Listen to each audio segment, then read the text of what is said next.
ચાલો આજે એક એવા ભવિષ્યની વાત કરીએ જ્યાં દરેક બાળકને ભલે એની ક્ષમતા ગમે તે હોય આગળ વધવાની એક સરખી તક મળે અને આ સફરની શરૂઆત થાય છે શિક્ષણથી એક એવા શિક્ષણથી જે કોઈને પાછળ નથી છોડતો પણ સૌને સાથે લઈને ચાલે છે જરા વિચારો તો એક એવો ક્લાસરૂમ જ્યાં કોઈ બાળકને એવું ના લાગે કે એ બીજાથી અલગ છે જ્યાં દરેકની આવડતને સન્માન મળે આ માત્ર કોઈ સપનું નથી આ એક એવી હકીકત છે જેને સંકલિત શિક્ષણ દ્વારા સાકાર કરી શકાય છે તો ચાલો આજે ઊંડાણમાં સમજીએ કે આ શું છે અને કેવી રીતે કામ કરે છે આ સમગ્ર ચર્ચાનો પાયો જ એક વિચાર પર ટકેલો છે દરેક બાળક એક સમાન શરૂઆતનો હકદાર છે તો ચાલો એ સમજવાથી શરૂ કરીએ કે શિક્ષણમાં આ સમાનતાનો ખરો અર્થ શું થાય તો આ સંકલિત શિક્ષણ છે શું સાવ સરળ શબ્દોમાં કહીએ તો આ એક એવી સિસ્ટમ છે જ્યાં ખાસ જરૂરિયાતવાળા બાળકો માટે અલગ શાળાઓ નથી હોતી એના બદલે બધા જ બાળકો સામાન્ય અને વિશિષ્ટ એક જ શાળામાં એક જ ક્લાસમાં એક જ છત નીચે સાથે ભણે છે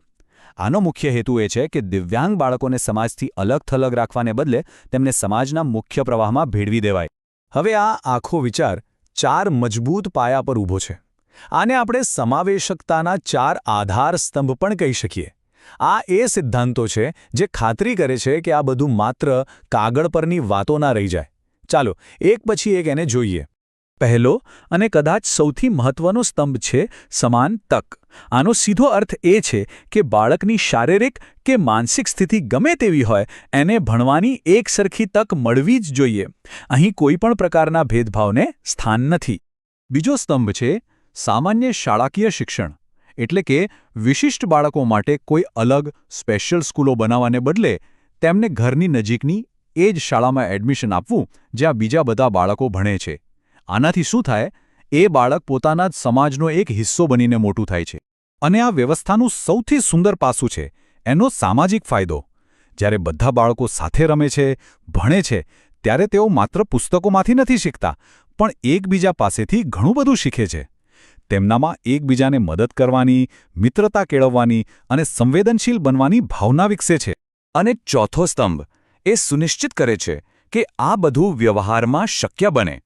આ માટે શાળાઓમાં ખાસ રિસોર્સ રૂમ હોય છે સ્પેશિયલ ટ્રેનિંગ પામેલા શિક્ષકો હોય છે અને જરૂર પડે તો હિયરિંગ એડ્સ કે બ્રેલ લિપિ જેવા સાધનો પણ પૂરા પાડવામાં આવે છે ટૂંકમાં દરેક બાળકની જરૂરિયાતનું ધ્યાન રાખવામાં આવે છે સારું તો આ બધી ગોઠવણથી ફાયદો શું થાય છે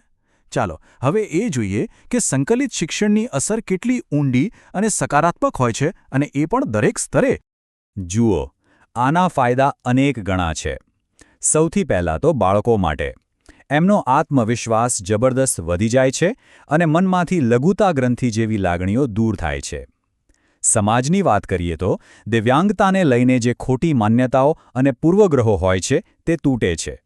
અને હા આર્થિક રીતે પણ આ મોડેલ વધુ ફાયદાકારક છે કેમ કે અલગ-અલગ સ્પેશિયલ સ્કૂલો ચલાવવા કરતાં આ વ્યવસ્થા ઓછા ખર્ચે વધુ સારા પરિણામો આપે છે આ બધું સાંભળવામાં તો ખૂબ જ સરસ લાગે છે નહીં પણ સવાલ એ થાય કે આને જમીન પર હકીકતમાં કેવી રીતે ઉતારવું એના માટે પણ એક વ્યવહારુ યોજના છે ચાલો એ રૂપરેખાને સમજીએ આખી પ્રક્રિયાને આપણે 4 મુખ્ય પગલાંમાં વહેંચી શકીએ પહેલું પગલું છે નિદાન એટલે કે દરેક બાળકની ખાસ જરૂરિયાત શું છે એને બરાબર ઓળખવી બીજું શિક્ષકોને એવી ટ્રેનિંગ આપવી જેથી તેઓ આ બાળકોને સારી રીતે ભણાવી શકે ત્રીજું પગલું છે માળખાકીય સુવિધાઓ જેમ કે સ્કૂલમાં રેમ્પ કે વ્હીલચેર માટેની સગવડ કરવી અને છેલ્લે દરેક બાળકની પ્રગતિનું સતત મૂલ્યાંકન કરતા રહેવું આ ચારેય પગલાં ખૂબ જ નિર્ણાયક છે તો આટલી ચર્ચા પછી આપણે એટલું તો ચોક્કસ કહી શકીએ કે આપણું લક્ષ્ય એક એવા વર્ગખંડનું નિર્માણ કરવાનું છે જેના દરવાજા દરેક બાળક માટે ખુલ્લા હોય આખી વાતનો સાર બસ આ એક વાક્યમાં આવી જાય છે શિક્ષણ કોઈની દયા કે મહેરબાની નથી એ દરેક બાળકનો મૂળભૂત અધિકાર છે અને આ અધિકારને સાર્થક બનાવવાની જવાબદારી આપણા સૌની છે આપણે કોઈ પણ ભેદભાવ વગર દરેક બાળકને દિલથી આવકારવાનું છે તો આ સમજૂતીના અંતે એક સવાલ આપણે સૌએ પોતાની જાતને પૂછવા જેવો છે આપણે વ્યક્તિગત રીતે અને એક સમાજ તરીકે એવું તો શું કરી શકીએ જેથી એક પણ બાળક પાછળ ન રહી જાય